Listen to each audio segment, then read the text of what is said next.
Haideți cel mai tare la mulți ani, Ploiești! La mulți ani! La mulți ani! La mulți ani! Bine!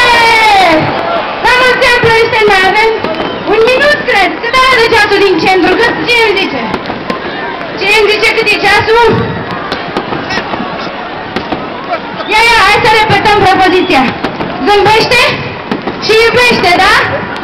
1, 2, 3 și... Zâmbește și iubește 2012 îți dă ce îți lipsește! Bun, cât arată ceasul din centru? Hai să vedem.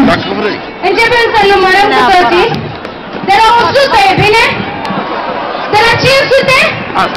Nu, de la 50. Nu e bine nici așa.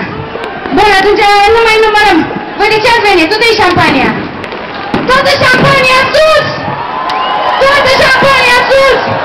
Mulțumesc! Exact ce-mi doream să fac și revedionul cu cineva, să nu-l fac singură.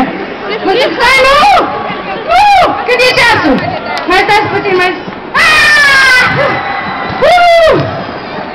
Da, nu vreau, până la 12. Toată șampania sus, vreau să văd acum. Bun! La mulți ani, Ploiești, vă spun acum, pentru că după ce